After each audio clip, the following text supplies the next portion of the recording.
एक बार comment section में बता दीजिए ऑडियो क्लियर है। इसके बाद हम अपने सेशन को, इस क्लास को स्टार्ट कर देंगे।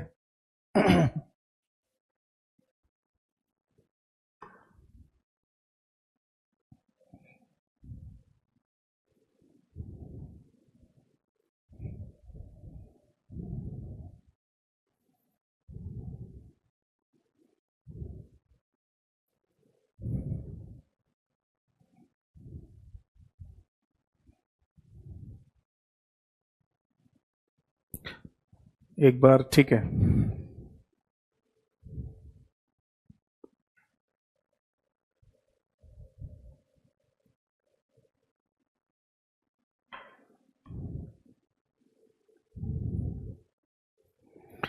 चलिए शुरू करते हैं अपने इस सेशन को और अपनी इस क्लास को। ठीक है, तो क्लास को शुरू करने से पहले केवल 1 मिनट का समय लूंगा मैं आप सभी लोगों का, और उसमें जो मैं प्रॉपर गाइडेंस आपको दे रहा हूँ उसे ध्यान से सुनिएगा, क्योंकि वो आपको काफ़ी हेल्प करेगा आपके आने वाले एग्जाम में जो भी कंप्यूटर के क्वेश्चंस आएंगे उन्हें सॉल्व करने में। ठीक है, तो 1 मिनट का समय शुरू होता है अब।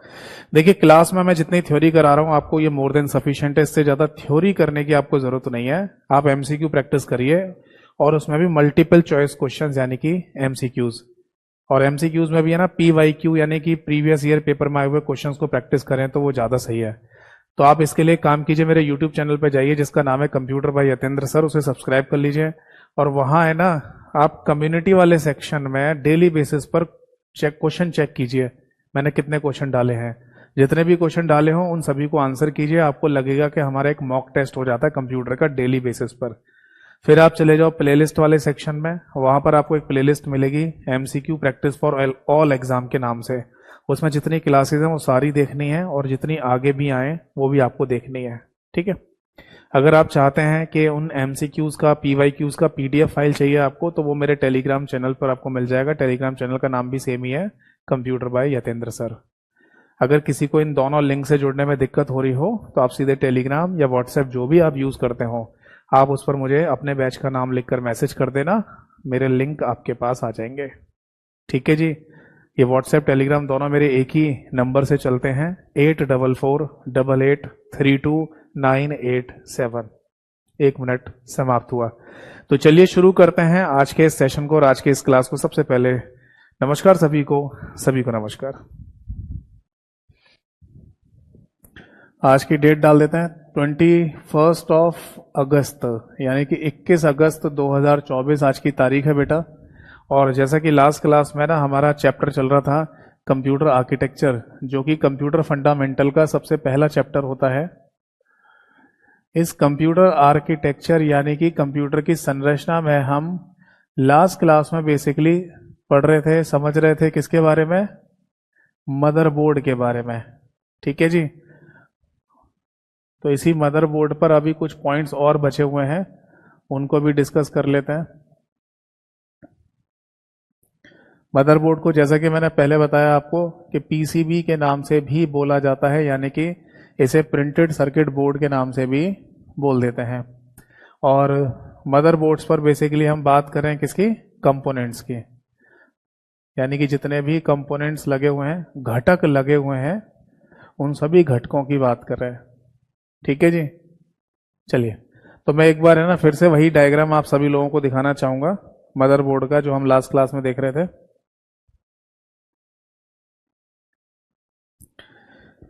देखो बेटा, मैंने लास्ट क्लास में ना आपको नॉर्थ ब्रिज के बारे में, साउथ ब्रिज के बारे में, आईडी कनेक्टर के बारे में, डी रैम मेमोरी स्लॉट के बारे में, एटीएक्स पावर कनेक्टर के बारे में, सीपीयू फैन के बारे में और सीपीयू सॉकेट तक मैंने आपको समझा दिया था। अब आगे हम देखेंगे, आगे लिखा हुआ कनेक्टर्स फॉर इंटीग्रेटेड पेरिफेरल्स। इसका क्या मीनिंग होता है? देखो, मैं आप सभी लोगों को समझा दूं कि पहले क्या होता था, कंप्यूटर में अलग अलग पोर्ट या कनेक्टर्स का इस्तेमाल किया जाता था डिवाइसेस को कनेक्ट करने के लिए, जोड़ने के लिए। उदाहरण के लिए, अगर मैं कीबोर्ड या माउस को है ना अपने कंप्यूटर के साथ कनेक्ट करना चाहता हूं तो कैसे करूंगा? आप बताइए कमेंट सेक्शन में, अभी आज के समय पर बता दो कि अगर मैं कीबोर्ड या माउस को कनेक्ट करना चाहता हूं अपने कंप्यूटर के साथ तो कैसे कनेक्ट करूंगा, कहां कनेक्ट करूंगा? इसका आंसर क्या होगा?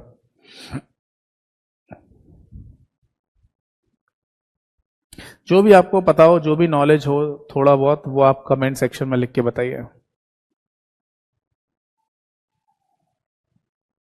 चलिए आप लिखिए तब तक कमेंट सेक्शन में, जब तक मैं आपको बता दूं थोड़ा बहुत। देखिए आज के समय अगर आपको कीबोर्ड या माउस को कनेक्ट करना है कंप्यूटर के साथ, तो आपको इन कीबोर्ड और माउस की जो केबल या तार होती है उसे हमारे कंप्यूटर में लगे हुए यूएसबी कनेक्टर से कनेक्ट करना पड़ता है। किससे? यूएसबी कनेक्टर, जिसको यूनिवर्सल सीरियल बस कनेक्टर के नाम से भी बोला जाता है। जी हाँ, ये वही पोर्ट या कनेक्टर है जो आपके मोबाइल फोन के चार्जर में लगा हुआ है। जब आप मोबाइल फोन का चार्जर और मोबाइल फोन की केबल को आपस में जोड़ते हैं ना, तो उसी कनेक्टर को हम यूएसबी कनेक्टर के नाम से बोलते हैं, यूनिवर्सल सीरियल बस कनेक्टर। एक मैं बच्चे का कमेंट देख पा रहा हूँ, विकास जी ने लिखा है सर ब्लूटूथ से भी कर सकते हैं। हाँ बिल्कुल कर सकते हैं, बट मैं नॉर्मल तरीके से बात कर रहा था। यानी ज्यादातर लोग जो माउस और कीबोर्ड को कंप्यूटर से कनेक्ट करते हैं, या ज्यादातर कंप्यूटर के साथ माउस और कीबोर्ड हमें रखे हुए दिखाई देते हैं, वो सब वायर वाले होते हैं, तार वाले। वरना वायरलेस ब्लूटूथ के थ्रू भी हम कनेक्ट कर सकते हैं, उसकी चर्चा हम आगे करेंगे डिटेल में। तो आज के समय ना एक सेंट्रलाइज सिस्टम का इस्तेमाल किया जा रहा है और उसका नाम है यूएसबी, यानी कि यूनिवर्सल सीरियल बस।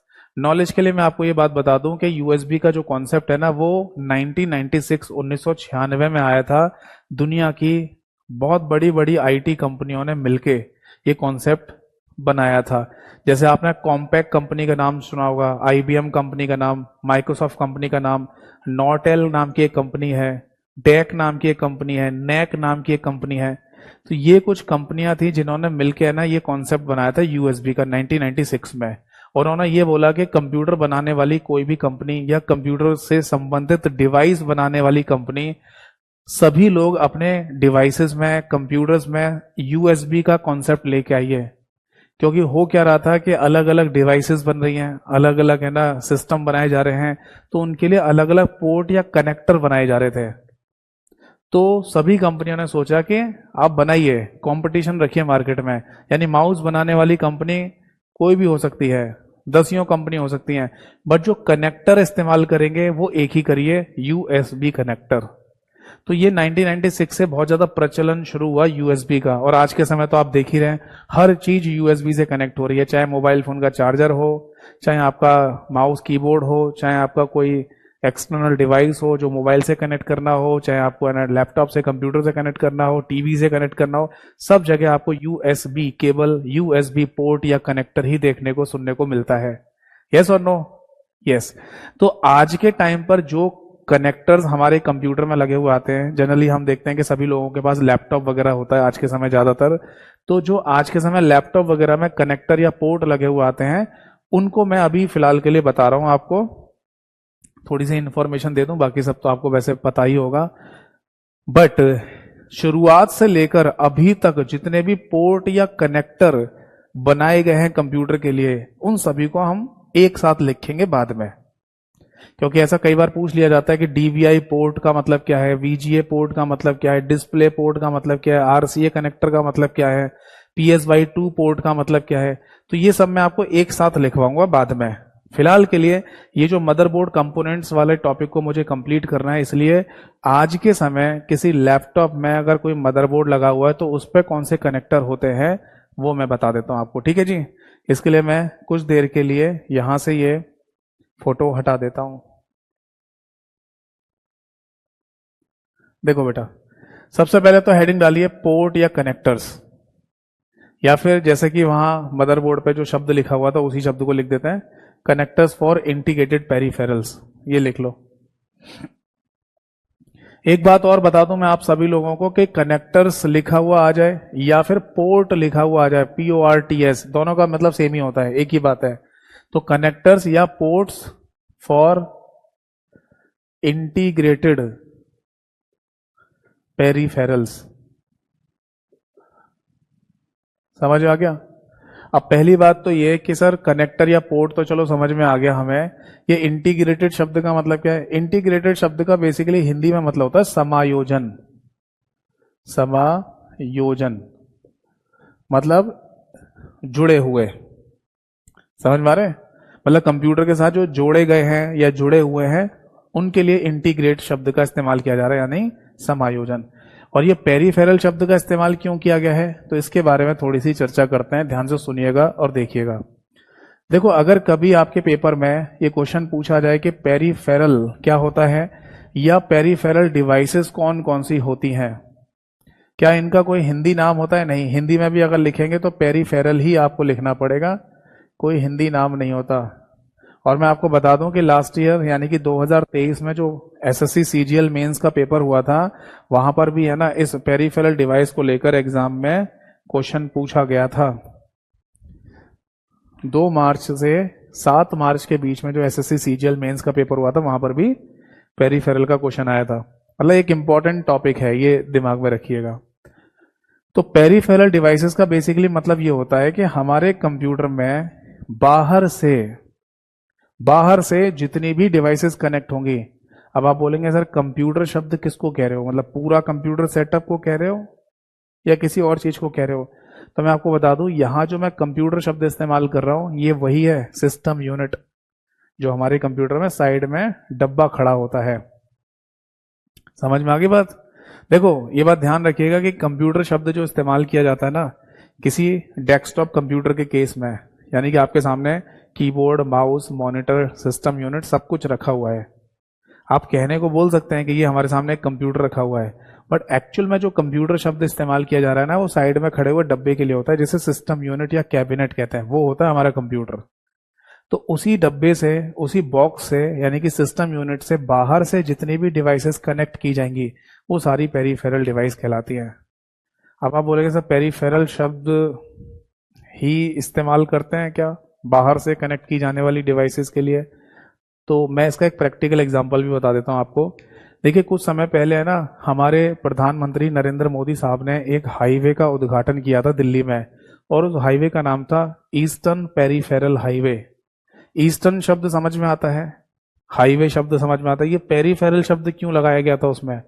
ऐसा इसलिए कि अगर किसी व्यक्ति को दिल्ली से आगे जाना है और रास्ता दिल्ली में होकर है, यानी दिल्ली से होते हुए फिर आपको आगे की तरफ जाना पड़ेगा, तो कुछ लोगों को यहाँ एक समस्या का मतलब सामना करना पड़ता है, और वो समस्या है ट्रैफिक जैम की। दिल्ली में आपको पता होगा ट्रैफिक जैम की समस्या बहुत ज्यादा रहती है। तो फिर एक हाईवे बनाया गया जो दिल्ली के बाहर बाहर होकर बनाया गया, और जो दिल्ली से आपको आगे की तरफ निकाल देगा। तो यहां पर भी क्या शब्द आ रहा है? बाहर बाहर। तो ईस्टर्न पेरिफेरल हाईवे में पेरिफेरल शब्द का मतलब ही यही है कि आपको दिल्ली के बाहर बाहर आगे निकाल दिया जाएगा। तो यहां पर भी पेरिफेरल का मतलब बाहर ही होता है।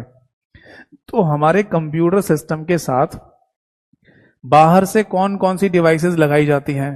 तो पहली बात तो ये पता चल गई कि हमारे कंप्यूटर के साथ बाहर से इनपुट डिवाइसेस कनेक्ट की जाती हैं। ये इनपुट डिवाइस कीबोर्ड और माउस ही होती हैं, यानी मोटा मोटा आप ऐसे समझ लो कि वो डिवाइसेस जो कंप्यूटर में डाटा अंदर देने का काम कर रही हैं उनको इनपुट डिवाइस कहते हैं, और हिंदी में इन्हें आगत युक्तियां कहा जाता है। तो ये बाहर से कनेक्ट होती हैं। दूसरी डिवाइसेस होती हैं आउटपुट डिवाइसेस।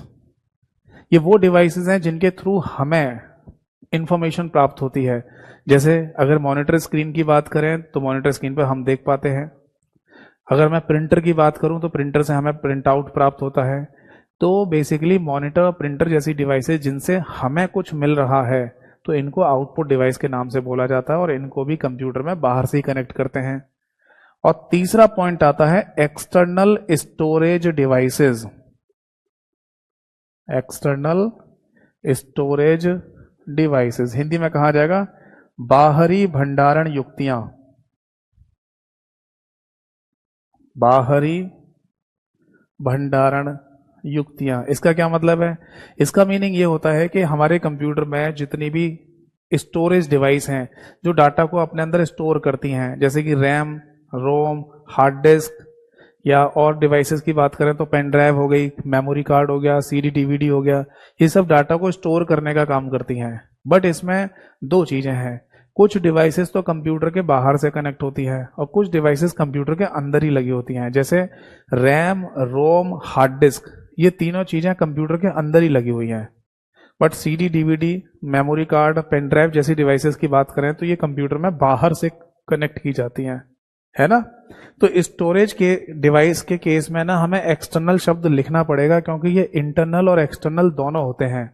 बट इनपुट और आउटपुट के केस में एक्सटर्नल शब्द लिखने की जरूरत ही नहीं है। क्यों? क्योंकि इनपुट और आउटपुट डिवाइस कंप्यूटर के अंदर होती ही नहीं है, वो तो बाहर से कनेक्ट होती है नहीं।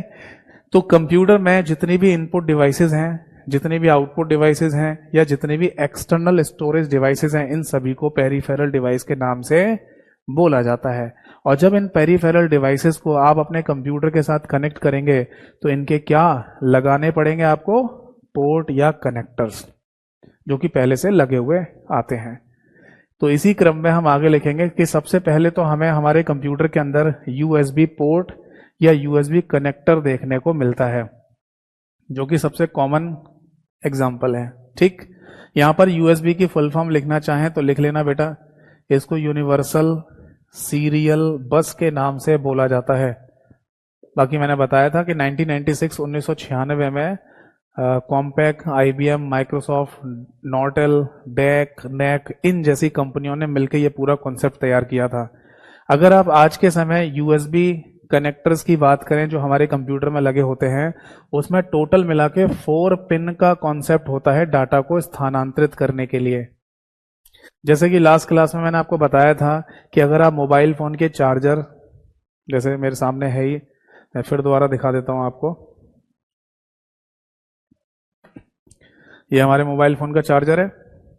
इसमें इस केबल को बाहर निकालिए और यहां देखना फिर से कि आपको यहां पर यूएसबी फीमेल कनेक्टर में 1 2 3 4 पिन दिखाई दे रही होंगी, और ऐसे ही इस केबल या तार के अंदर भी यूएसबी कनेक्टर में 1 2 3 4 पिन दिखाई दे रही हैं। तो इसे मेल कनेक्टर, इसे फीमेल कनेक्टर कहते हैं।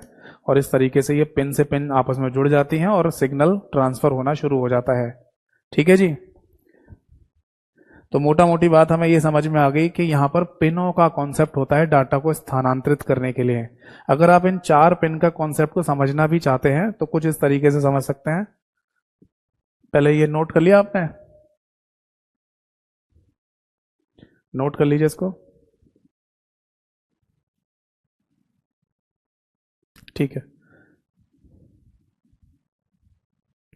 बाकी देखो आपको पता ही है, अगर आप नोट नहीं कर रहे हैं मेरे साथ साथ तो ध्यान से सुनते रहिए बस, मैं क्लास में याद करा दूंगा आपको। फिर भी अगर रिवीजन के लिए आपको किसी पीडीएफ फाइल की आवश्यकता पड़े तो मेरे टेलीग्राम चैनल पर आपको कंप्यूटर आर्किटेक्चर की कंप्लीट क्लास पीडीएफ मिल जाएगी, वहां से भी आप रिवीजन कर सकते हैं। पर ध्यान रखिएगा कि उस पीडीएफ फाइल को डाउनलोड करने के बाद रिवीजन करने से पहले आप क्लास को एक बार जरूर सुन लीजिएगा, तभी फायदा मिलेगा आपको। ठीक है, देखो जैसे ये 4 पिन का कॉन्सेप्ट क्या है ये मैं समझा देता हूं।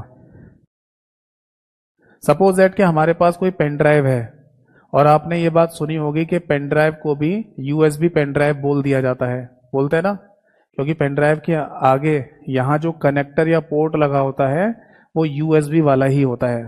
ठीक है, तभी तो वो हमारे कंप्यूटर के यूएसबी कनेक्टर या पोर्ट से कनेक्ट हो जाती है। ठीक, तो अगर हमारे पास कोई पेन ड्राइव है जिसको हम यूएसबी पेन ड्राइव कह रहे हैं, तो इसके आगे बेसिकली यहाँ पर 4 पिन होती हैं। ये वैसे ही है जैसे अभी मैंने मोबाइल फोन के चार्जर में दिखाई थी आपको। तो बेसिकली यहाँ जो 4 पिन है ना, इनका कॉन्सेप्ट क्या है, देखो एक जो पिन है ना यहाँ पर, इस पिन के थ्रू हमारे कंप्यूटर से पेन ड्राइव को 5 वोल्टेज का इलेक्ट्रिकल करंट मिलता है। अगर हम अपने कंप्यूटर में पेन ड्राइव को लगा रहे हैं तो इसे चलाने के लिए भी तो बिजली की आवश्यकता पड़ेगी। तो 5 वोल्टेज का इलेक्ट्रिकल करंट हमारे कंप्यूटर से पेन ड्राइव में जाता है पहली पिन के थ्रू। दूसरी वाली पिन होती है रिसीवर के नाम से, यानी कि अगर आप अपने कंप्यूटर से कोई डाटा पेन ड्राइव में भेजना चाहते हो तो रिसीवर वाली पिन से जाएगा। फिर तीसरी वाली पिन होती है सेंडर के नाम से, यानी कि पेन ड्राइव से कोई डाटा आप कंप्यूटर के अंदर डालना चाहते हैं तो सेंडर वाली पिन से जाएगा। और चौथी वाली पिन को रखते हैं ग्राउंडेड या न्यूट्रल। जीएनडी का मतलब होता है ग्राउंडेड या न्यूट्रल। अगर आप किसी एक साइड से इलेक्ट्रिकल करंट दे रहे हैं तो उसे दूसरी साइड पर रोकना पड़ता है हमें। अगर आपने इलेक्ट्रिसिटी पढ़ी है, बिजली के बारे में पढ़ा है, तो ये सब चीजें आपको पता होंगी। तो एक पॉइंट को हमें ग्राउंडेड या न्यूट्रल करना पड़ता है ताकि करंट फ्लो को रोका जा सके। तो इस तरीके से अगर हमारे पास कोई पेन ड्राइव है तो उसमें 4 पिन का कॉन्सेप्ट ऐसे होता है। समझ में आ रहे हैं?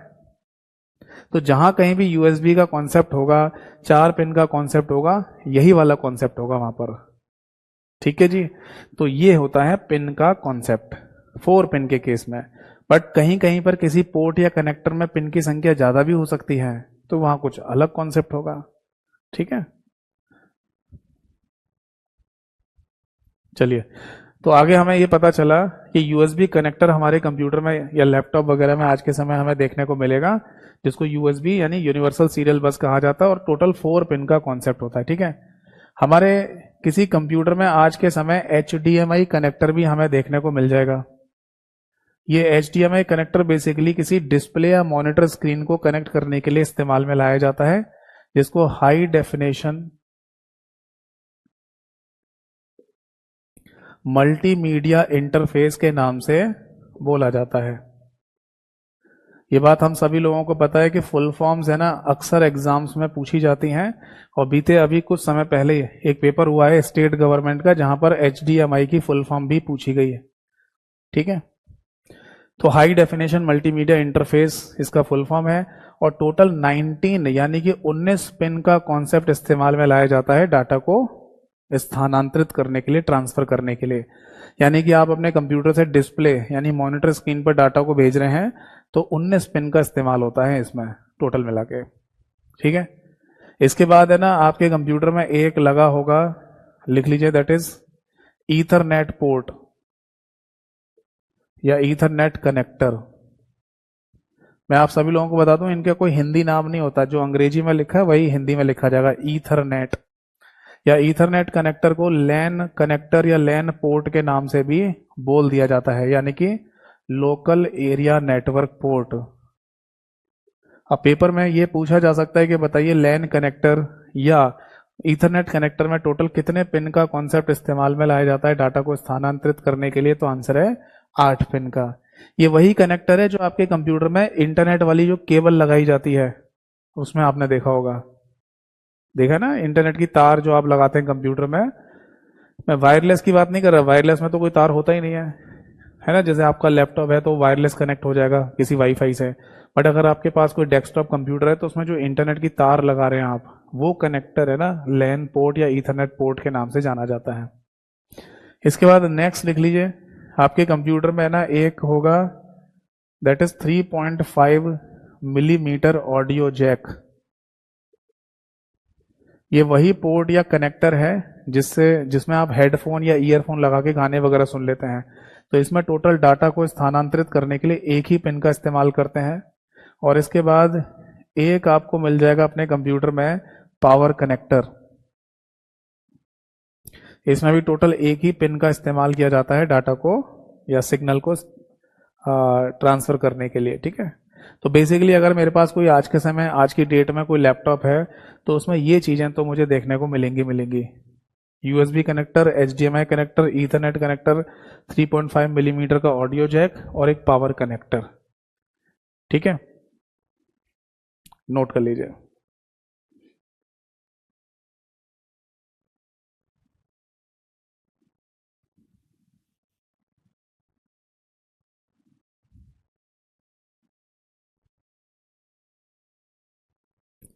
कोई डाउट है तो पूछिए।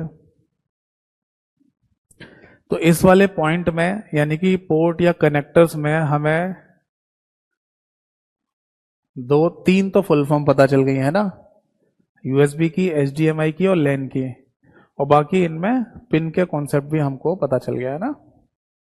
चलिए अब आगे बढ़ते हैं।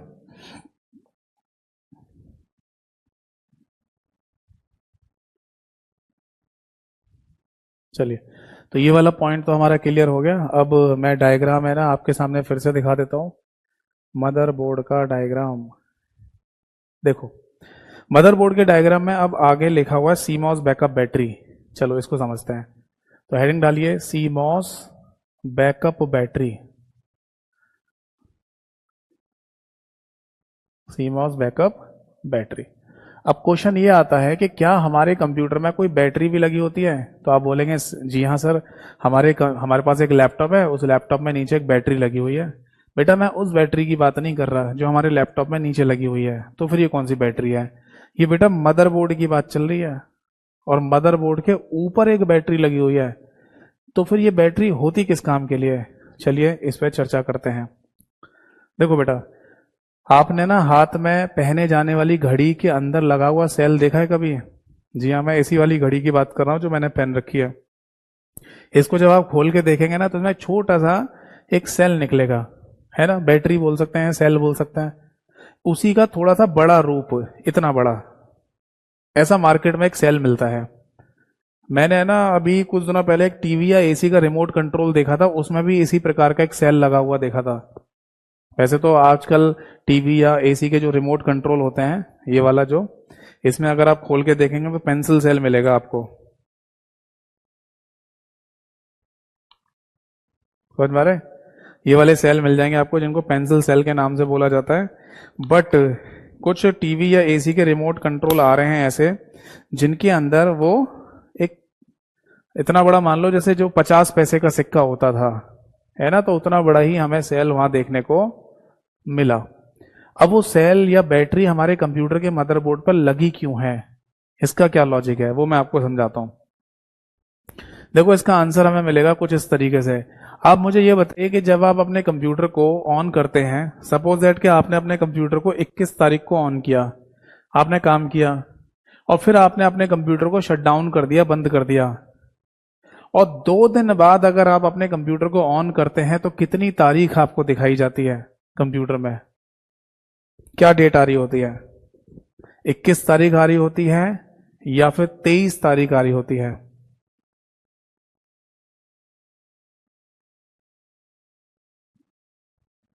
बताइए। 21 तारीख को यानी कि 21 को आपने कंप्यूटर ऑन किया और बंद कर दिया। अब 2 दिन बाद जब आप कंप्यूटर को ऑन करते हैं तो कितनी तारीख दिखाता है कंप्यूटर, 23 तारीख या 21 तारीख? तो इसका सिंपल सा आंसर है, कंप्यूटर में आपको 23 यानी 23 अगस्त दिखाई दे रहा होगा। तो फिर सोचने वाली बात थी ना ये, कि जब मैंने कंप्यूटर को बंद कर दिया है, शट डाउन कर दिया है, पावर सप्लाई इसकी रोक दी है, और 23 तारीख को जब मैंने कंप्यूटर को ऑन किया, तो इसे कैसे पता चल गया कि 2 दिन बीत चुके हैं या 2 दिन हो चुके हैं एक्स्ट्रा? सोचने वाली बात है नहीं? आप सोचेंगे कि सर जैसे ही मैंने कंप्यूटर को ऑन किया होगा ना तो ये अपने आप इसने तारीख जान लियो। अरे अपने आप कैसे कोई जान लेगा भाई? किसी मशीन को अपने आप कैसे चीजें पता चल जाएंगी? आप बोलेंगे सर हमारे कंप्यूटर में इंटरनेट कनेक्ट होगा, इसकी वजह से ना अपडेट हो गया होगा टाइम। तो कोई नहीं, आप इंटरनेट की तार को निकाल के रख देना, वाईफाई कनेक्शन बंद कर देना, इंटरनेट का कोई सिस्टम ही जुड़ा मत रहने देना, आप सब कुछ बंद कर दो, तो अभी आपको है ना 23 तारीख को कंप्यूटर में 23 तारीख ही दिखाई देगी ऑन होते ही। तो इससे ये पता चला कि कंप्यूटर शटडाउन करने के बाद भी कंप्यूटर अंदर ही अंदर चल रहा था, और उस चलने की वजह से मतलब उसमें डेट और टाइम का फंक्शन चल रहा था, जिसकी वजह से हमें अपडेटेड डेट दिखाई देती है हमेशा। और कंप्यूटर में किसी भी फंक्शन को चलाने के लिए बिजली की आवश्यकता पड़ेगी, पावर की आवश्यकता पड़ेगी। तो ये पावर देगा कौन? चलिए समझाता हूं। हमारे कंप्यूटर के मदरबोर्ड पर ना एक सेल लगा होता है जिसको सीमॉस सेल या सीमॉस बैटरी के नाम से बोला जाता है। अब इस सीमॉस की अपनी एक फुल फॉर्म भी होती है, आप चाहें तो नोट कर सकते हैं। इसको बोलते हैं बेटा complementary metal oxide semiconductor battery. Semiconductor battery, ये इसका फुल फॉर्म होता है। अब बेसिकली ये सीमॉस बैटरी जो लगी हुई है कंप्यूटर के मदरबोर्ड पर, जब आप अपने कंप्यूटर को शट डाउन कर देते हैं तो ये पावर सप्लाई दे रही होती है हमारे कंप्यूटर के मदरबोर्ड पे ही लगी हुई एक मेमोरी जिसका नाम रोम होता है। इस मेमोरी को आप जानते ही होंगे, क्योंकि जब भी कंप्यूटर की बात होती है सीपीयू, रैम, रोम, इन तीनों का नाम सबसे पहले आता है ना। तो ये रीड ओनली मेमोरी हमारे कंप्यूटर के मदरबोर्ड पे लगी हुई है, और इस रीड ओनली मेमोरी के अंदर एक प्रोग्राम होता है, और उस प्रोग्राम का नाम है बेटा बायोस। बायोस का भी अपना एक फुल फॉर्म है, इसे भी नोट कर सकते हैं, that is basic input output system. Basic input output system. Knowledge के लिए अगर लिखना चाहें तो ऐसे लिख लो, जैसे कि सीमॉस क्या है, ये बैटरी है। रीड ओनली मेमोरी क्या है, ये एक मेमोरी है जो डाटा को स्टोर करती है। और बायोस क्या है, ये एक प्रोग्राम है, कंप्यूटर का प्रोग्राम। अब प्रोग्राम वगैरह ये सब चीज क्या होते हैं वो आगे समझ लेंगे। फिलहाल अगर किसी को नहीं पता प्रोग्राम क्या होता है तो दिमाग में रखना कि बायोस एक प्रोग्राम होता है, ठीक है। तो सीमॉस बैकअप बैटरी है ना, जब आप कंप्यूटर को शट डाउन कर देते हैं तो ये पावर सप्लाई भेजना शुरू करती है रीड ओनली मेमोरी को, और रीड ओनली मेमोरी के अंदर जो बायोस नाम का प्रोग्राम है, इस बायोस नाम के प्रोग्राम का एक फंक्शन होता है। क्या होता है बेटा? फंक्शन, जिसको हिंदी में कार्य भी कह सकते हैं, और वो है बेटा सिस्टम क्लॉक को चलाना। यानी कि हमारे कंप्यूटर की जो घड़ी है उस घड़ी को चला के रखना 24 घंटे 7 दिन। और इसी वजह से आप जब भी कंप्यूटर को ऑन करेंगे आपको हमेशा डेट और टाइम अपडेटेड ही दिखाई देगा। अगर आप किसी कंप्यूटर को 2 महीने बाद ऑन करेंगे तो 2 महीने बाद वाली ही डेट आपको दिखाई जाएगी कंप्यूटर ऑन करते ही। इसका मतलब डेट और टाइम कभी भी बंद नहीं हो रहा है। समझ में आ गया? और इसी को चलाने की वजह से हमें ये सीमॉस बैकअप बैटरी की आवश्यकता पड़ती है। नोट कर लीजिए, कोई डाउट है तो पूछिए। तो मैं एक बार फिर से रिवीजन करा दूं आप सभी लोगों को कि सीमॉस बैकअप बैटरी हमारे कंप्यूटर के मदरबोर्ड पर क्यों लगी हुई है? डेट और टाइम के लिए बेसिकली। या फिर ऐसे बोलिए कि सीमॉस बैकअप बैटरी हमारे कंप्यूटर के मदरबोर्ड पर क्यों लगी हुई है? रीड ओनली मेमोरी को पावर देने के लिए। फिर अगला क्वेश्चन बनेगा कि रीड ओनली मेमोरी को पावर क्यों चाहिए? तो बायोस नाम के प्रोग्राम को चलाने के लिए। बायोस नाम का प्रोग्राम क्यों चलाना है? ये प्रोग्राम तब चलाना है जब कंप्यूटर शटडाउन होगा, और उस टाइम पर इसी प्रोग्राम के एक फंक्शन यानी सिस्टम क्लॉक को यानी कि घड़ी को चलाने के लिए हमें पावर सप्लाई की आवश्यकता होती है। बताओ, समझ में आ गई बात? चलिए अब आगे बढ़ते हैं।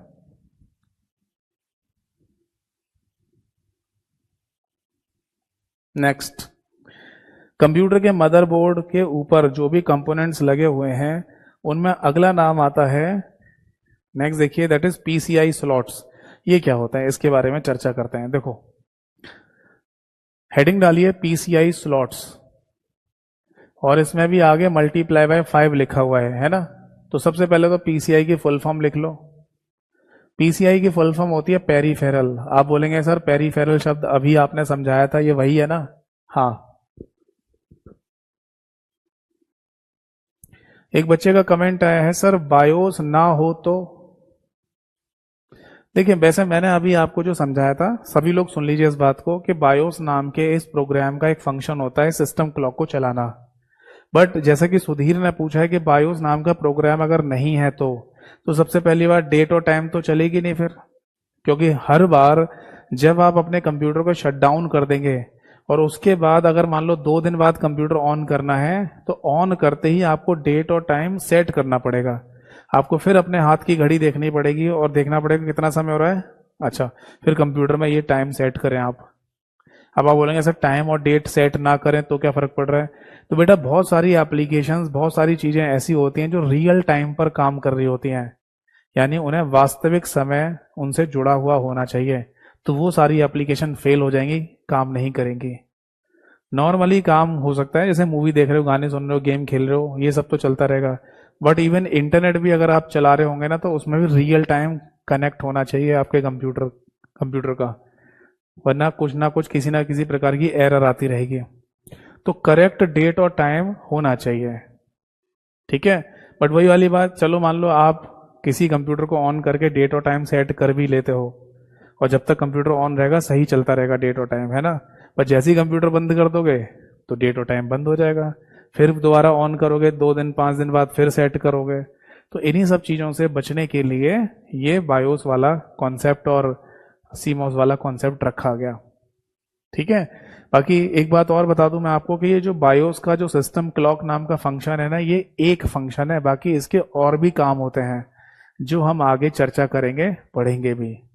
एक्चुअली बायोस को है ना डिटेल में मैं पढ़ाऊंगा आपको जब कंप्यूटर सॉफ्टवेयर वाला चैप्टर आएगा, वहां पढ़ेंगे बायोस के और क्या क्या फंक्शन होते हैं जिसकी वजह से ये बायोस नाम का प्रोग्राम हमारे कंप्यूटर में डाला गया है। उदाहरण मतलब अभी फिलहाल के लिए इतना समझ लीजिए सभी लोग, दिमाग में रखना कि अगर आपके कंप्यूटर के स्टार्ट होते समय पर बायोस नाम का प्रोग्राम नहीं हुआ रीड ओनली मेमोरी के अंदर, तो कंप्यूटर कभी ऑन नहीं होगा। आप कभी भी कंप्यूटर को चला नहीं पाएंगे, ऑन ही नहीं कर पाएंगे अगर बायोस नाम का प्रोग्राम रीड ओनली मेमोरी के अंदर कंप्यूटर के ऑन होने के टाइम पर नहीं हुआ तो। चलिए फिलहाल अभी आ जाते हैं यहाँ पर मदरबोर्ड कंपोनेंट्स की बात कर रहे हैं तो पीसीआई स्लॉट के बारे में समझते हैं। ठीक है, यहाँ पर लिखा हुआ पीसीआई की फुल फॉर्म है पेरीफेरल। ये पेरीफेरल का मतलब वही है ना कि कंप्यूटर में बाहर से कोई डिवाइस कनेक्ट की जाए तो उन्हें पेरीफेरल डिवाइस कहा जाता है। जी हाँ, वही मतलब है। बट ये मदरबोर्ड के ऊपर क्यों है शब्द? ये तो कंप्यूटर में बाहर से लगाई जाने वाली डिवाइस के लिए होता है। एक्चुअली मैं आपको बता दूं कि जब हम कोई भी कंप्यूटर खरीदते हैं ना, कोई भी कंप्यूटर, तो ऐसा जरूरी नहीं है कि उसमें सारी चीजें पहले से लगी हुई आ जाएं। जैसे उदाहरण के लिए किसी व्यक्ति को है ना एक हाई लेवल का गेम खेलना है, ये गेम उसी हाई लेवल का हो सकता है जैसे कैरी मिनाटी, नाम सुना होगा, एक यूट्यूबर है, काफी फेमस हो गया अब तो कैरी मिनाटी के नाम से। उस कैरी मिनाटी के द्वारा जो गेम खेला जाता है लाइव स्ट्रीमिंग करके जो दिखाता है, उस तरीके के हाई लेवल के गेम अगर आप खेलोगे ना तो आपको अपने कंप्यूटर के अंदर एक अलग से ग्राफिक कार्ड लगवाना पड़ेगा, अगर ग्राफिक कार्ड कंप्यूटर में लगा हुआ नहीं आया तो। अब आपके कंप्यूटर में ग्राफिक कार्ड लगा हुआ नहीं आया तो क्या आप कभी लगवा ही नहीं सकते? हाँ, आप बाहर से मार्केट से खरीद के लाओ और उस ग्राफिक कार्ड को अपने कंप्यूटर में लगा सकते हो। कहां से लाए? बाहर से लाए हो, इसीलिए यहां पर पेरिफेरल शब्द का इस्तेमाल किया गया। अब बात दूसरी ये आती है कि बाहर से लाए गए किसी अलग से ग्राफिक कार्ड को कंप्यूटर में लगाओगे कहां? तो आंसर है आपके कंप्यूटर में 5 पेरिफेरल कंपोनेंट इंटरकनेक्ट स्लॉट्स दिए जाते हैं। क्या फुल फॉर्म है इसका? Peripheral component interconnect.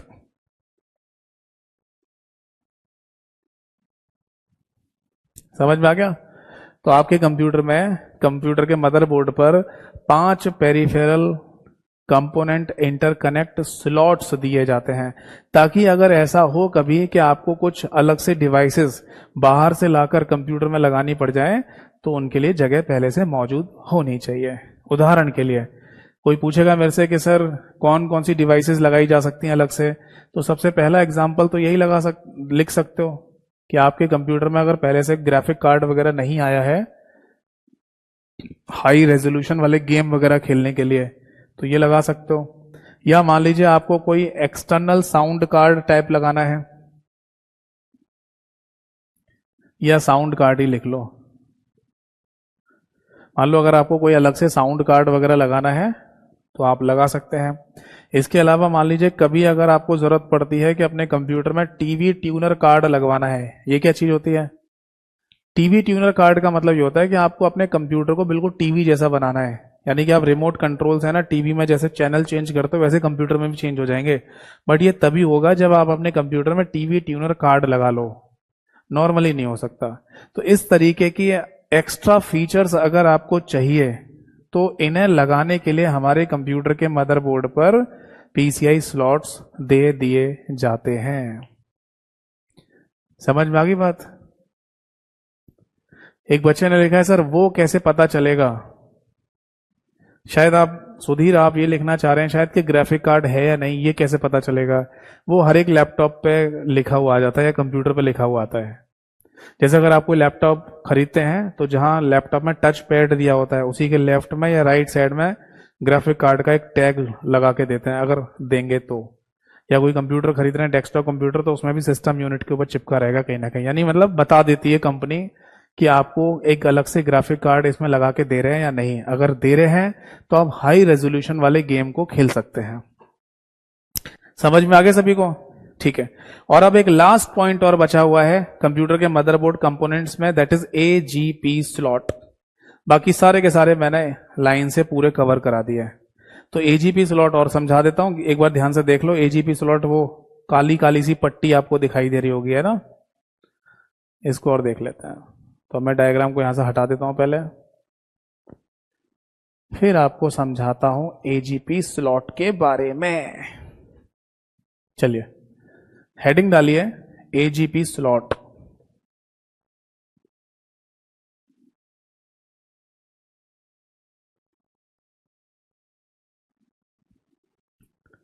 देखो सबसे पहले तो एजीपी की फुल फॉर्म लिखो। एजीपी इसकी फुल फॉर्म है बेटा accelerated accelerated graphics port, graphics port के नाम से इसकी फुल फॉर्म है, ठीक है जी। बट ये होता क्या है बेसिकली, वो अब मैं आपको समझा रहा हूं। देखो, एक डायग्राम मैंने आपको पहले ही बताया था और मैंने बोला भी था कि ये डायग्राम आपको हमेशा याद रखना है। वो क्या है कि आपको ये पता होना चाहिए कि हमारे कंप्यूटर में परमानेंट डाटा कहां पर स्टोर होता है। जैसे आप कंप्यूटर को शट डाउन कर दो तो शट डाउन करने के बाद डाटा परमानेंट कहां स्टोर होता है, कंप्यूटर की हार्ड डिस्क में। और जब ऑन भी करेंगे तो हार्ड डिस्क से ही वो डाटा आगे की तरफ बढ़ेगा और कहां पहुंच जाता है, हमारे कंप्यूटर की मुख्य मेमोरी में, यानी कि रैम के अंदर। ठीक, फिर ये डाटा रैम से आगे की तरफ बढ़ाया जाता है और पहुंचेगा सीपीयू के पास, यानी कि हमारे कंप्यूटर के दिमाग के पास। जब ये डाटा पहुंचता है तो इसे इनपुट कहते हैं, इसकी प्रोसेसिंग होगी और एक आउटपुट जनरेट होगा जो आपको मॉनिटर स्क्रीन पर दिखाई दे जाता है। जैसे जस्ट सपोज दैट कि आपने ना अपने कंप्यूटर में कोई मूवी, गाने वगैरह सब जो भी चलाए हों जो कंप्यूटर में पहले से सेव हैं, तो वो सब मूवी, पिक्चर, गाने, फोटो, इमेज, वीडियो सब कहां पर हैं, यहां पर जो कंप्यूटर में सेव है उनकी बात कर रहा हूं। क्योंकि मूवी, पिक्चर, गाने तो आप पेन ड्राइव लगाकर, सीडी, डीवीडी लगाकर भी देख सकते हैं, उनकी बात नहीं कर रहा। जब हम कहते हैं ना कि मूवी, पिक्चर, गाने, पीडीएफ सब मेरे कंप्यूटर में है, तो यहाँ पर होते हैं। तो यहां से उनका डाटा रैम में पहुंचता है, रैम से सीपीयू में आता है और सीपीयू से आउटपुट जनरेट होने के बाद मॉनिटर स्क्रीन पर हमें दिख जाता है। ठीक है बेटा, ये हुई नॉर्मल बात। बट एक्चुअल में ऐसा नहीं है, यहां पर थोड़ा सा चेंज है। वो चेंज ये है कि जब मॉनिटर स्क्रीन पर सीपीयू के द्वारा जनरेट किया गया आउटपुट भेजा जा रहा होता है, वो आउटपुट इतनी जल्दी जल्दी प्रोड्यूस हो रहा होता है कि हम उसे मॉनिटर स्क्रीन पर एक साथ नहीं भेज सकते।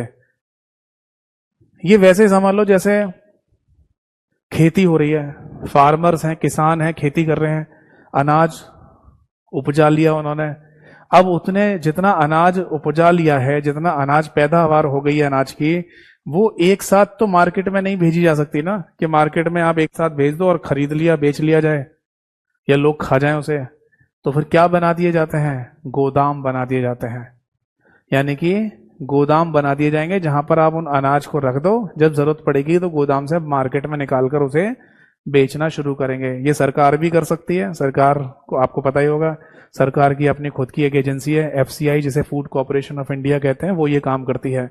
या फिर प्राइवेट कंपनियां भी ये काम कर सकती है, किसानों से अनाज लेकर उन्हें गोदामों में स्टोर कर सकते हैं ताकि बाद में जरूरत पड़ने पर मार्केट में निकालकर उसे बेच दें। मुद्दे की बात पे आते हैं।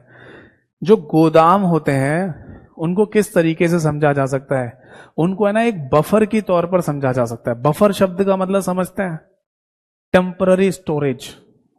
टेम्पररी स्टोरेज, जैसे अगर मान लीजिए कभी अनाज खेतों में उतना ही पैदा किया गया जितने लोगों को आवश्यकता है, जितना हैंड टू हैंड लोग अपने घर में खरीद के ले जा सकें, तो क्या किसी गोदाम की आवश्यकता पड़ेगी? नहीं, गोदाम खाली पड़े रहेंगे क्योंकि किसान उतना ही अनाज पैदा कर रहे हैं जितना लोगों को चाहिए। बट किसान ज्यादा अनाज पैदा कर लेता है तभी तो गोदामों में रखने की आवश्यकता पड़ती है, नहीं। तो जो गोदाम होते हैं जहां पर अनाज वगैरह रखा जा रहा है, वो बेसिकली एक बफर की तरह काम करता है। एक शब्द होता है बफर। ये शब्द हमारे कंप्यूटर में भी इस्तेमाल में लाया जाएगा बहुत सारी जगह पर, और इसका सिंपल सा मतलब होता है टेम्पररी स्टोरेज। समझ में आ गया? हिंदी में कहेंगे अस्थाई भंडारण। मतलब गोदाम अनाज को रखने की परमानेंट जगह नहीं है, वो अस्थाई भंडारण है। कब तक? जब तक आपको नहीं चाहिए। जब आपको चाहिए होगा तो वहां से निकाल देंगे। तो उसी तरीके से मॉनिटर स्क्रीन पे जो आउटपुट जनरेट करके भेजा जाना होता है, वो इतनी जल्दी जल्दी जनरेट हो रहा होता है कि हम उसे एक साथ मॉनिटर पे नहीं भेज सकते। तब हमें है ना यहाँ पर एक बफर की आवश्यकता पड़ी, और उस बफर का नाम होता है बेटा वीडियो कार्ड। ये वीडियो कार्ड है ना हमारे कंप्यूटर के मदरबोर्ड पे ही लगा होता है, बट जिस जगह लगा होगा, जिस स्लॉट में ये लगा रहता है, उसको एजीपी स्लॉट के नाम से बोलते हैं। बताओ बात समझ में आई या नहीं? यानी सबसे पहली बात तो एजीपी की फुल फॉर्म क्या है, और दूसरी बात कि एजीपी होता क्या है। तो सिंपल सा आंसर देना है कि एजीपी हमारे कंप्यूटर के वीडियो कार्ड को लगाए जाने का प्लेस या स्थान होता है। अब अगला ही क्वेश्चन आएगा, ये वीडियो कार्ड किस लिए इस्तेमाल में लाया जा रहा है? तो वीडियो कार्ड बेसिकली सीपीयू के द्वारा जनरेट किए गए आउटपुट को स्टोर करने के लिए इस्तेमाल में लाया जाता है। समझ में आ गया? हम यहां लिख सकते हैं just like a buffer, just like a buffer, यानी कि बफर की तरह ये वीडियो कार्ड इस्तेमाल में लाया जा रहा है। दूसरी बात ये आती है कि इस वीडियो कार्ड में स्टोर क्या हो रहा है, तो आप बोलेंगे सर आउटपुट स्टोर हो रहा है, सीपीयू के द्वारा जो आउटपुट जनरेट कर रहे हैं वो ला रहे हैं इसमें। तो बेटा यहां इस आउटपुट को एक नाम भी दिया जाता है, दैट इज वीजीए डाटा। क्या बोलते हैं इसको? वीजीए डाटा बोलते हैं जो इसके अंदर आ रहा है। एक काम कर लो, ये वीडियो कार्ड है ना, नीचे लिख लो, यानी ऐसे हो जाएगा कि आपके कंप्यूटर का जो वीडियो कार्ड है वो कहां लगा हुआ है, एजीपी स्लॉट में लगा हुआ है, ठीक है जी। और वीडियो कार्ड में क्या स्टोर हो रहा है, इसी को बोलते हैं बेटा वीजीए डाटा, ठीक। और इस वीडियो कार्ड की है ना अपनी एक मेमोरी कैपेसिटी भी होगी, यानी ये पहले से तय होगा कि कितना डाटा स्टोर कर पाएगी है या कर पाएगा। इसकी अपनी एक भंडारण क्षमता भी होती है, मेमोरी कैपेसिटी। तो सुनिए, बीते कुछ समय पहले एक पेपर हुआ था स्टेट गवर्नमेंट का, जहां पर यह क्वेश्चन पूछा गया एग्जाम में कि बताइए कंप्यूटर का वीडियो कार्ड क्या कंसिस्ट करता है। क्वेश्चन क्या था, कंप्यूटर का वीडियो कार्ड क्या कंसिस्ट करता है, मतलब क्या रखता है अपने अंदर, क्या होता है उसके अंदर। तो ऑप्शन में दे रखा था VGA data plus memory, VGA data plus memory. इसका मतलब यही था ना कि जो डाटा उसमें स्टोर होता है उसे वीजीए डाटा कहते हैं, और उसकी अपनी एक मेमोरी कैपेसिटी भी होती है। जैसे ये वीडियो कार्ड 1 GB का, 2 GB का, इस तरीके से होता है, 1 गीगाबाइट का, 2 गीगाबाइट का, ये पहले से तय होगा कि इतना ही डाटा स्टोर कर सकता है ये, ठीक है। अब यहां जो वीजीए शब्द लिखा हुआ है, क्या इसकी अपनी कोई फुल फॉर्म भी होती है? जी हाँ, वीजीए की अपनी फुल फॉर्म होती है video graphics array, video graphics array. बीते कुछ समय पहले एक पेपर हुआ था मध्य प्रदेश स्टेट गवर्नमेंट का, और वहां पर वीजीए की फुल फॉर्म पूछी गई, शायद पटवारी का एग्जाम था या कौन सा था। तो उसमें ना वीजीए की जब फुल फॉर्म पूछी गई तो वीजीए की फुल फॉर्म होती है वीडियो ग्राफिक्स एरे, बट चारों ऑप्शन में किसी पर भी वीडियो ग्राफिक्स एरे लिखा नहीं था, एक शब्द लिखा था वीडियो ग्राफिक्स एडेप्टर। तो क्या वीडियो ग्राफिक्स एडेप्टर शब्द भी हो सकता है? तो आंसर है हो सकता है। बस ये समझ लीजिए कि यहां जो अंदर वीजीए शब्द लिखा हुआ है ये, इसकी फुल फॉर्म तो यही होगी वीडियो ग्राफिक्स एरे, बट इसी के जैसा काम अगर कंप्यूटर के बाहर से किया जा रहा है किसी डिवाइस के द्वारा, तो उसे वीजीए यानी वीडियो ग्राफिक्स एडेप्टर कहा जा सकता है। यानी मोटे मोटे तौर पर ये वीजीए का जो कॉन्सेप्ट है ना, वीजीए डाटा का, दोनों तरीके से हो सकता है, कंप्यूटर के अंदर भी या कंप्यूटर के बाहर किसी डिवाइस को कंप्यूटर के साथ कनेक्ट करके भी। बट अगर ये वीजीए कंप्यूटर के अंदर है तो इसे वीडियो ग्राफिक्स एरे कहेंगे, और अगर बाहर किसी डिवाइस के थ्रू ये काम किया जा रहा हो या लिया जा रहा हो तो इसे वीडियो ग्राफिक्स एडेप्टर भी कहा जा सकता है। क्योंकि जब पेपर हुआ तो बहुत सारे लोगों ने बोला सर वीजीए की फुल फॉर्म आई थी, बट आपने लिखवाया वीडियो ग्राफिक्स एरे, वो तो चारों ऑप्शन में ही नहीं था। मैंने पूछा वीडियो ग्राफिक्स एडेप्टर लिखा था, हाँ, तो वही सही आंसर था। समझ में आया सभी को? वही हमारा सही आंसर था।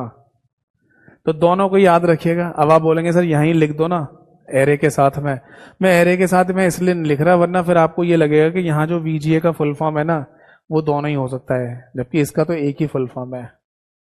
दिमाग में रखिएगा, ठीक है, या कहीं साइड में नोट करके लिख लो, वीडियो ग्राफिक्स एडेप्टर शब्द भी सही हो सकता है। अब सुनिए, मॉनिटर कहां चला गया? मॉनिटर आएगा यहां पर। इस वीडियो कार्ड का कनेक्शन है ना फिर दिया जाता है मॉनिटर की स्क्रीन पर, यह हमारी मॉनिटर की स्क्रीन, और तब जाके यहां पर आउटपुट दिखाया जाएगा। जैसे जैसे जरूरत पड़ेगी यहां से आउटपुट को भेजते रहते हैं, ठीक है जी। बट ये जो बीच में मैंने केबल बनाई है, तार बनाई है, इसका भी अपना नाम होता है बेटा, जिसे वीजीए केबल के नाम से बोला जाएगा, और इसमें डाटा को स्थानांतरित करने के लिए 15 पिन का ऑप्शन होता है, ठीक है जी। तो ये भी यहां पर नोट कर लीजिएगा। बेसिकली ये जो मैं बात बताता हूं ना, ये आपको ये वाला पॉइंट, ये बात चल रही है डेस्कटॉप कंप्यूटर की, यानी जो टेबल पे परमानेंट फिक्स रखा हुआ कंप्यूटर होता है वहां होता है ये चीज है, ठीक है। क्योंकि आपको पता है ना एक डेस्कटॉप कंप्यूटर में ही तो सिस्टम यूनिट के साथ यानी डब्बे के साथ आपको मॉनिटर स्क्रीन के तार जोड़ने पड़ते हैं। लैपटॉप में नहीं जोड़ना पड़ता, लैपटॉप में तो स्क्रीन पहले से कनेक्टेड रहती है। तो अगर आप किसी डेस्कटॉप कंप्यूटर में मॉनिटर स्क्रीन को जोड़ रहे हैं अपने सिस्टम यूनिट के साथ, तो वहां पर 15 पिन वाला VGA केबल या VGA कनेक्टर इस्तेमाल में लाया जाता है, तब जाके यहां से आउटपुट मॉनिटर स्क्रीन पर आपको दिखाई देगा। नोट कर लीजिए, कोई डाउट है तो पूछिए। मोटा मोटी बात है ना, यहां पर इतनी सी समझ में आ रही है कि ये VGA स्लॉट, ये जो हमने AGP स्लॉट लिखा है यहां पर, इसका मीनिंग क्या है? तो सिंपल सा बोल सकते हैं कि वीडियो कार्ड को लगाए जाने का स्थान। लिखना चाहते हैं तो लिख लीजिए, वीडियो कार्ड को लगाए जाने का स्थान। अब वीडियो कार्ड क्या होता है वो कहानी मैंने पूरी आपको लिखवा भी दी है और समझा भी दी है। बताओ फटाफट एक बार कमेंट सेक्शन में ये वाली बात समझ में आ गई या नहीं?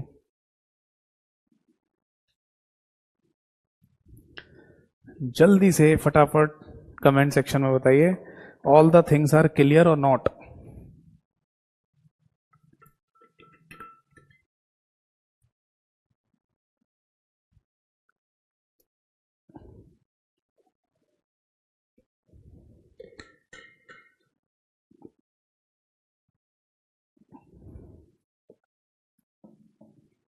वेरी गुड, सभी को समझ में आ गया ना? तो फाइनली है ना, मदरबोर्ड के ऊपर जितने भी हार्डवेयर कंपोनेंट्स लगे होते हैं उन सभी की जानकारी मैंने आपको दे दी है। आई होप सो कि आपने नोट भी कर लिया होगा। तो ये कंपोनेंट्स खत्म हो गए। अब समझ में आ रहा है ना कि मैं जितना आपको लिखवा रहा हूं, समझा रहा हूं, पढ़ा रहा हूं, ये सभी एग्जाम्स में पूछी गई चीजें हैं और आगे भी पूछी जाएंगी। भाषा बदलकर भी पूछी जाएंगी। ऐसे हो जाता है कई बार, लैंग्वेज चेंज कर देंगे और वही बात पूछ रहे होंगे नॉर्मल सी।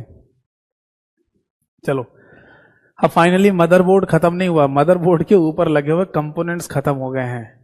अभी इन कंपोनेंट्स को आपस में कैसे जोड़ा जाता है, ये एक दूसरे को कैसे डाटा ट्रांसफर कर देते हैं, जैसे कि CPU, रैम, रोम, ये तीनों चीज कंप्यूटर के मदरबोर्ड पे लगी होती हैं। जी हाँ, तो ये आपस में एक दूसरे को डाटा कैसे भेजती है, तब यहां पर कॉन्सेप्ट आता है बसेस का। तो लिखिए, हेडिंग डालिए, बस। मदरबोर्ड के ऊपर है ना बसेस का कॉन्सेप्ट होता है, या कंप्यूटर के अंदर बसेस का कॉन्सेप्ट होता है। ये बात दिमाग में रखनी है, बस का अपना कोई फुल फॉर्म नहीं होता। और मैं आपको बता दूं कि बस, ठीक है, ये दो चीजें हो सकती हैं। पहला पॉइंट तो अच्छा, एक चीज और लिखिए, केवल एक शब्द में अगर बोल रहा हूं कि what is the meaning of बस, बस क्या है, तो आप इसको ना डेटा ट्रेवलर भी लिख सकते हो, डेटा ट्रेवलर। ठीक है, हिंदी में लिखा जाएगा डाटा को स्थानांतरित करने वाला, डाटा को स्थानांतरित करने वाला। समझ में आ गया? अब ये देखिए कि बसेस हमारे कंप्यूटर में दो तरीके से हो सकती हैं। पहला पॉइंट तो हो सकता है, लिखिए, that is copper tracks. Copper की, यानी कॉपर जो धातु होती है, कॉपर के ट्रैक्स बोलते हैं, या फिर इनको ट्रेल भी कहा जाता है, कॉपर के ट्रैक्स या ट्रेल्स, जो कि मदरबोर्ड के ऊपर बने होते हैं। कॉपर ट्रैक्स या ट्रेल्स ऑन मदरबोर्ड, या फिर मदरबोर्ड शब्द की जगह PCB लिख लो। ठीक है, तो कॉमन शब्द आ जाएगा। चलिए इसको समझा देता हूं, फिर दिखाऊंगा भी आपको। जैसे मेरे पास है ना, ये टीवी का रिमोट कंट्रोल है, इसको आप खोल के देखना। अब जब आप इसे खोल के देखेंगे तो आपको इसके अंदर ग्रीन कलर की प्लेट दिखाई देगी, जिसको PCB कहा जाता है। और उस PCB के ऊपर है ना, आपको टेढ़ी मेढ़ी लाइनें जाती हुई दिखाई देंगी इधर से उधर, वही होते हैं कॉपर ट्रैक्स, या कॉपर ट्रेल कहा जाता है उनको। और उन्हीं के अंदर होके इलेक्ट्रिकल सिग्नल फ्लो करता है एक जगह से दूसरी जगह तक। ठीक है बेटा, तो इसीलिए मैंने यहां पर लिखा है कॉपर के ट्रैक्स या ट्रेल्स ऑन PCB। दूसरा है ना, यहां लिख लीजिए वायर्स, या ऐसे लिखो इंटरनल वायर्स। आंतरिक जो तार लगे होते हैं कंप्यूटर के अंदर, उनको भी बसेस कह सकते हो, इंटरनल वायर्स। इन कंप्यूटर। ठीक है जी, हिंदी में लिख लो आंतरिक तारें। जब आप कभी कंप्यूटर को खोल के देखेंगे तो उसके अंदर आपको पतले पतले तार काफी दिखाई देंगे, पतले पतले तारों की स्ट्रिप भी दिखाई देगी। तो वो जो पतले पतले तारों की स्ट्रिप्स वगैरह होते हैं उनको भी बसेस कह दिया जाता है। तो मोटे मोटे तौर पर हमारे कंप्यूटर में बसेस के दो कॉन्सेप्ट हो सकते हैं। ठीक है, अब मैं आपको इन्हें दिखा देता हूं प्रैक्टिकली, ताकि आपको समझ में आ जाए कि ये बसेस होती क्या है। अभी आपको है ना मेरे कंप्यूटर का स्क्रीन शेयरिंग दिखाई देगा। ठीक है, ये मैंने एक वेब ब्राउजर को ओपन किया है, इसका नाम है माइक्रोसॉफ्ट एज, जो कि माइक्रोसॉफ्ट कंपनी का बाय डिफॉल्ट वेब ब्राउजर है। और एक गूगल सर्च इंजन को हमने यहां पर ओपन किया। ठीक है, देखो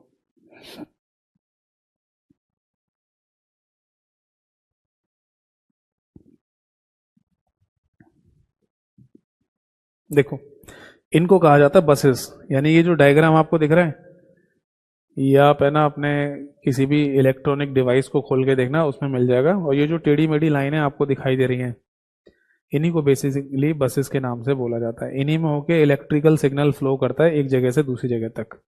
यहाँ पर और क्लियर देख सकते हो इनको, यहाँ पर तो कॉपर का कलर भी दिखाया गया है। ये डायग्राम देख लो, ये सबसे बढ़िया डायग्राम है, इनको बोलते हैं बसेस। ठीक है, और इंटरनल वायर्स भी दिखाऊं आपको।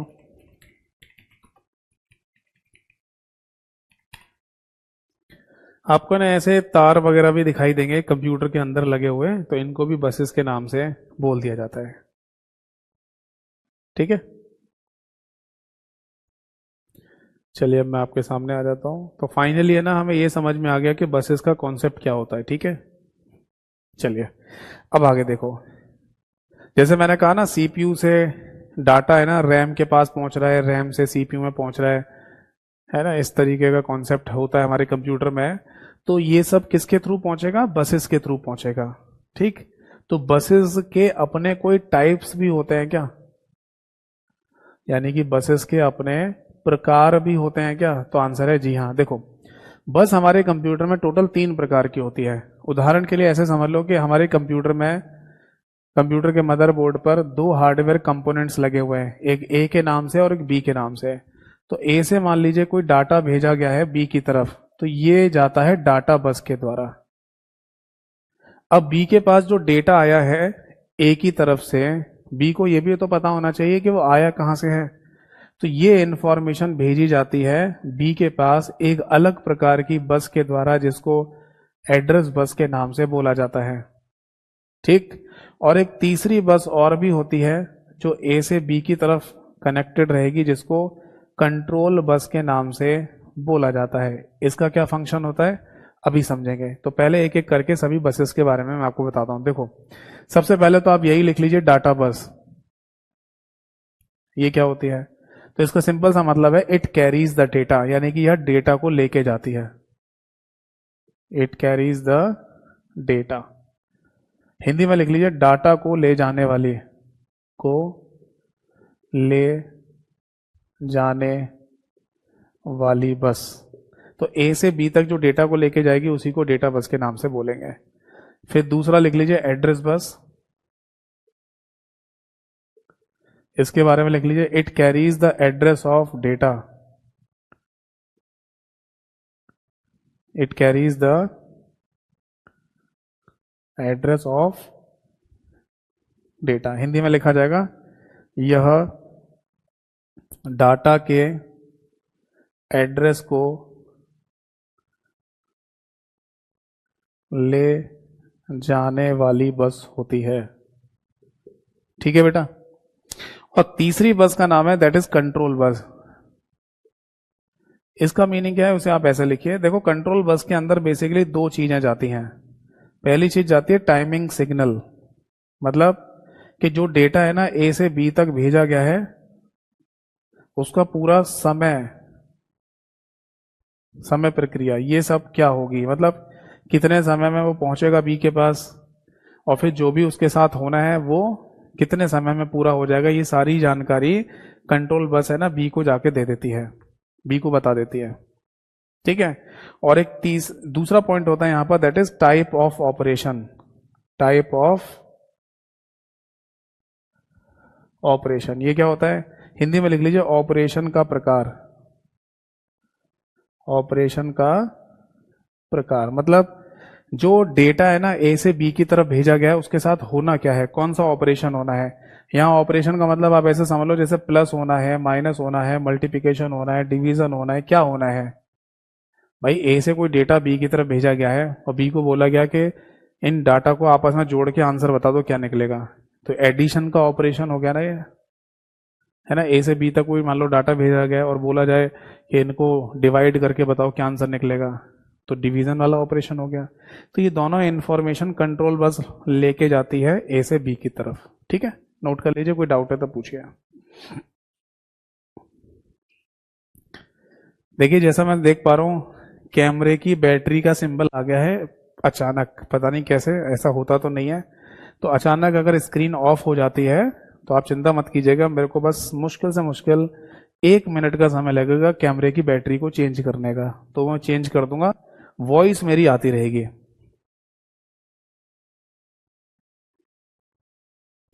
पहले ये नोट कीजिए और कोई डाउट है तो पूछिए।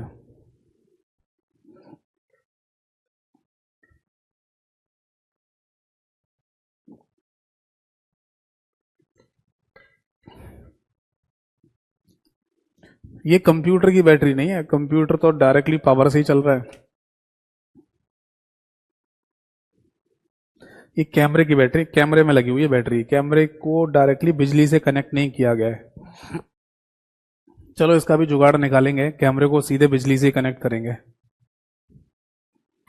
ताकि ऐसी दिक्कत कभी ना आए।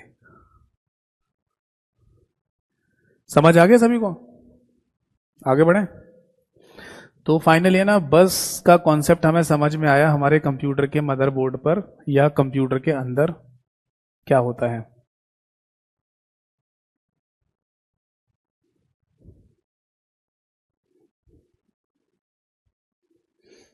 अब आगे देखिए, इस बस से जुड़ा हुआ है ना एक इंपॉर्टेंट क्वेश्चन होता है जो मैंने कई बार देख लिया पेपर में। देखो क्वेश्चन ऐसे लिखिए, विच बस इज डायरेक्टली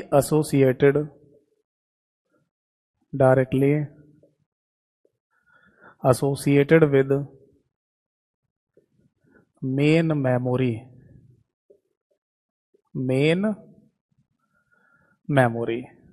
ऑफ कंप्यूटर।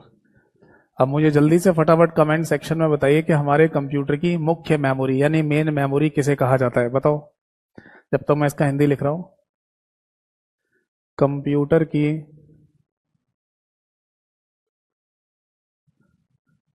मुख्य मेमोरी का संबंध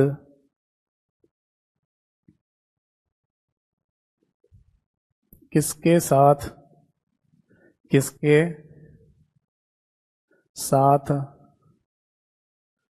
प्रत्यक्ष रूप से होता है।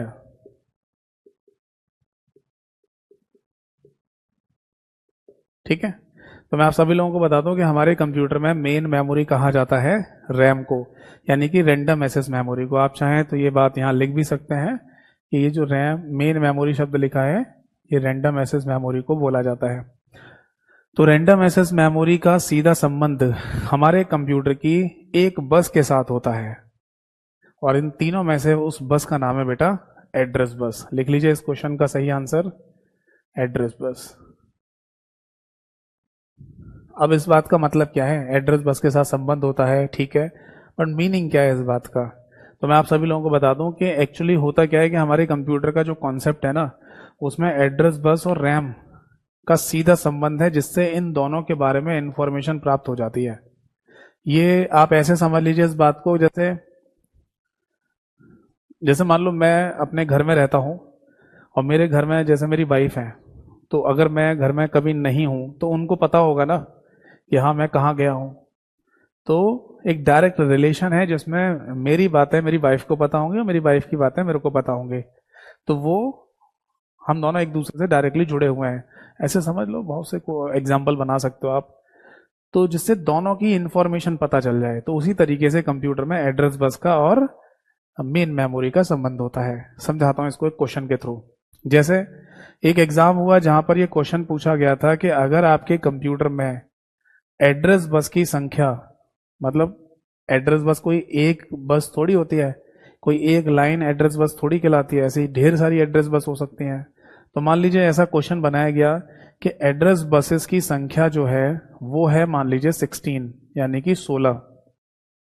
यानी कंप्यूटर में कहा गया है कि एड्रेस बस की संख्या 16 है। और फिर कहा जा रहा है कि बताइए मेन मेमोरी की कैपेसिटी क्या होगी। मेन मेमोरी कैपेसिटी क्या होगी, यानी कि मुख्य मेमोरी की भंडारण क्षमता, यानी सिंपल सा ऐसा भी लिख सकते हैं रैम की भंडारण क्षमता क्या होगी, ये पूछा जा रहा है आपसे। ठीक है बेटा। अब एक बात हमें यहां पर और लिखनी पड़ेगी, ये जो हमारी मेन मेमोरी है ये बाइट एड्रेसेबल मेमोरी है। बाइट एड्रेसेबल मेमोरी, इसका क्या मतलब है? इसका सिंपल सा मतलब होता है कि जो भी आंसर निकल के आएगा उस आंसर में आपको खुद से बाइट लिख देना है, खुद से लिख दो। ये उसी तरीके से जैसे आप है ना कभी डिस्टेंस की बात करते हैं, दूरी की बात करते हैं, और ऐसा बोला जाए कि मैं 2 किलोमीटर 2 किलो चल के आ रहा हूँ, डिस्टेंस की बात चल रही है, और कोई आपसे ये कहे या आप ही कहें कि 2 किलो चल के आ रहा हूँ, तो 2 किलो से कुछ क्लियर नहीं होगा, आपको बताना पड़ेगा 2 किलोमीटर से चल के आ रहा हूँ। जैसे अगर कोई सामान आप लेके आ रहे हैं और आप बोले मैं 2 किलो सामान लाया हूँ, तो आम बोलचाल में 2 किलो बोलने से भी लोग समझ सकते हैं कि आप 2 किलो सामान लेके आए होंगे कोई भी, बट सही बोलना चाहिए आपको 2 किलोग्राम सामान लेके आया हूँ। समझ में आ रहे हैं? अब जैसे कोई अगर हम बात करते हैं लिक्विड फॉर्म की, तरल पदार्थ की, है ना, तो उस केस में ये कहा जा सकता है कि मैं 2 किलो कोई लिक्विड लेके आया हूं, तो ये भी वैसे गलत है, सही बोलना चाहिए 2 किलो लीटर लेके आया हूं। तो जैसे लिक्विड की लिए लीटर शब्द लगाना पड़ता है, ऐसी वेट के लिए ग्राम शब्द लगाना पड़ता है, डिस्टेंस के लिए मीटर लगाना पड़ता है, ऐसी हमारी कंप्यूटर की मेमोरीज के लिए लास्ट में बाइट हमें लगाना पड़ेगा खुद से ही। इसलिए हमारे कंप्यूटर की मेमोरी को बाइट एड्रेसेबल मेमोरी के नाम से बोला जाता है। अब इस क्वेश्चन का सिंपल सा आंसर है, मैं बता देता हूं सोल्यूशन क्या है। देखो आपको करना क्या है, यहां पर 2n की n का यूज करना होगा। ये 2n पूरे कंप्यूटर में यही चलता है। जैसे कि लास्ट क्लास में मैंने आपको रैम का कॉन्सेप्ट समझाया था, तो रैम के बारे में भी बताया था, 2n की वजह से वो वैल्यू मिलती है 1 2 3 4 8। तो यानी 2n का कॉन्सेप्ट ही पूरे कंप्यूटर में चलता है बाइनरी की वजह से, है ना।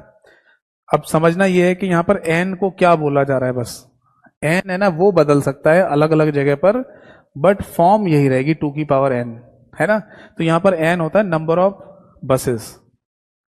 बसेस की संख्या। तो बस अब करना क्या है, 216 हमें कर देना है। अब 216 को थोड़ा सा मैनिपुलेट करेंगे हम। वो मैनिपुलेट कैसे किया जाएगा, कुछ इस तरीके से। जैसे ये बात ध्यान में रखना है हमको कि कंप्यूटर में के शब्द का इस्तेमाल किया जाता है जिसको किलो कहते हैं, और किलो की वैल्यू कंप्यूटर में 2 की पावर 10 होती है, ये दिमाग में रखना, ठीक है। ऐसी है ना मेगा, एम शब्द का इस्तेमाल किया जाता है कंप्यूटर में, जैसे मेगा कहते हैं, और इसकी वैल्यू 2 की पावर 20 होती है।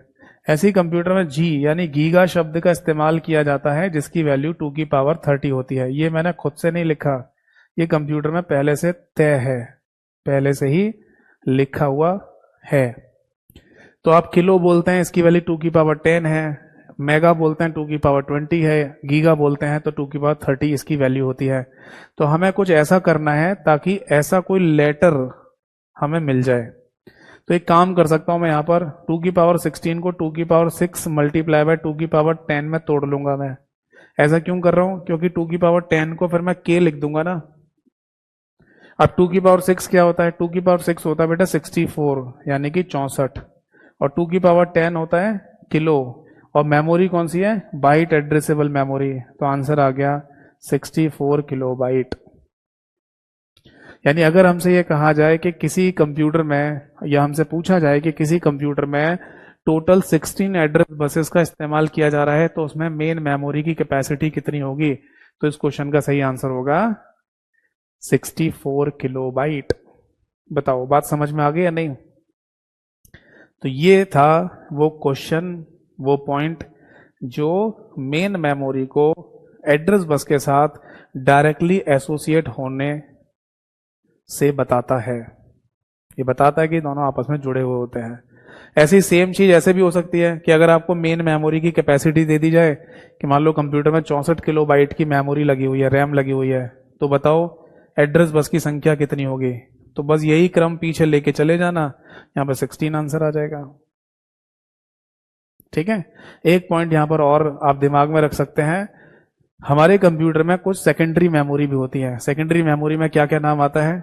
जैसे कि हार्ड डिस्क हो गई, पेन ड्राइव हो गई, सीडी डीवीडी हो गई, या मेमोरी कार्ड्स हो गए। ये वो सेकेंडरी मेमोरी हैं जिनका सीधा संबंध हमारे कंप्यूटर में बसेस के साथ नहीं होता। तो एक अपोजिट क्वेश्चन बनाया गया जो मैंने एक पेपर में देखा था कि बताइए इनमें से किसका संबंध सीधा एड्रेस बस के साथ नहीं होता है? तो सेकेंडरी मेमोरी के साथ नहीं होता, जो मैंने एग्जांपल बोले हैं।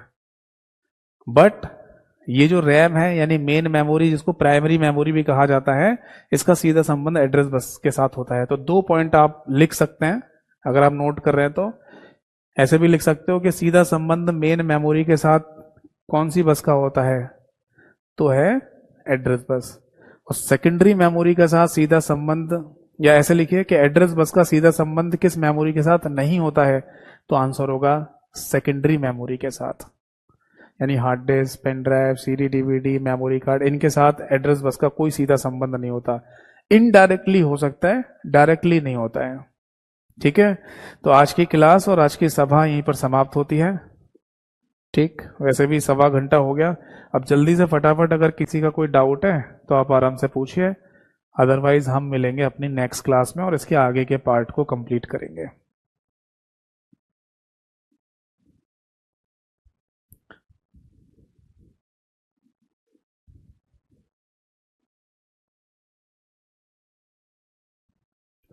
एक कमेंट पूछा था मनदीप जी ने, sir what is the number of pins in 3.5 millimetre audio jack? एक ही पिन तो होती है। आप जब हेडफोन या ईयरफोन को अपने कंप्यूटर से कनेक्ट करते हैं तो एक ही पिन में तो एंटर करते हैं बस।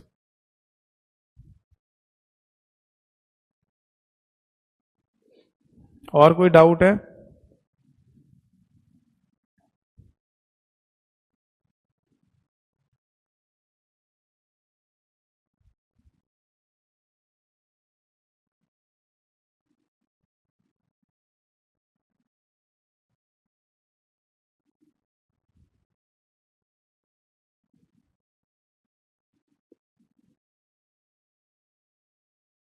राहुल ने लिखा, सर ये 64 KB कैसे आया ये बताइए।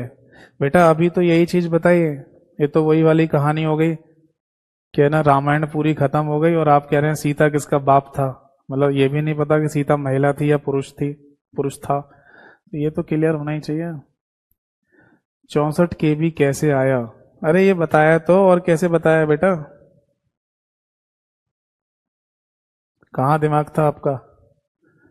एक बच्चे ने लिखा है, सर जन्माष्टमी की छुट्टी होगी क्या? देखिए पता चले, मेरे को कंफर्म नहीं है, क्योंकि हमें भी है ना बिल्कुल शाम को ही पता चलता है। जैसे आज शाम को पता चलेगा कि कल की छुट्टी होगी या नहीं, हमें नहीं पता होता, शाम को ही पता चलता है। और टीचर का पता नहीं, मेरे को तो शाम को ही पता चलता है। यानी जो मैनेजमेंट टीम के लोग हैं वो मेरे को शाम को बता देते हैं सर कल की छुट्टी है या नहीं है। आप हेल्पलाइन से पूछ सकते हैं अगर आप पूछना चाहते हैं तो।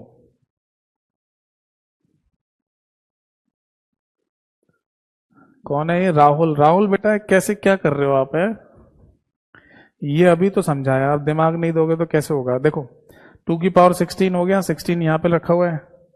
अब 2 की पावर 16 को 2 की पावर 6 मल्टीप्लाई बाय 2 की पावर 10 में तोड़ लो। ऐसा तो मैथ में हमने पढ़ा ही था ना कि अगर ये दोनों बेस सेम हो तो मल्टीप्लिकेशन में पावर ऐड हो जाती है। तो 2 की पावर 6 गुणा 2 की पावर 10 इसीलिए किया मैंने ताकि मेरे को कोई ऐसा लेटर मिल जाए। 2 की पावर 10 को के बोलते हैं, 2 की पावर 20 मैं ले नहीं सकता क्योंकि ओवरऑल 2 की पावर 20 तो है ही नहीं यहाँ पर। 2 की पावर 10 निकाल सकता हूँ इसमें से मैं, तो इसलिए मैंने 2 की पावर 6 गुणा 2 की पावर 10 लिख लिया। अब 2 की पावर 6 क्या होता है? 2 को 6 बार गुणा कर लो तो क्या आएगा? 64 आ जाएगा। 2 की पावर 10 क्या हो गया? के हो गया। मेमोरी कौन सी होती है? बाइट एड्रेसेबल, तो आंसर हो गया 64 किलोबाइट। ठीक है, तो अब किसी का कोई डाउट नहीं है तो अगली क्लास में मिलेंगे। जाते जाते यही बोलूंगा कि एमसीक्यू पढ़ते रहिए, पहले मेरे टेलीग्राम चैनल और यूट्यूब चैनल से पढ़िए, फिर इसके अलावा कहीं से जहां भी मन करे पढ़ सकते हो। एमसीक्यू पढ़ने में कोई दिक्कत नहीं है।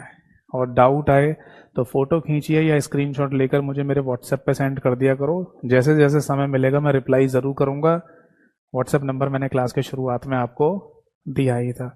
अगली क्लास में मिलेंगे, तब तक के लिए नमस्कार सभी को। जय हिंद, वंदे मातरम।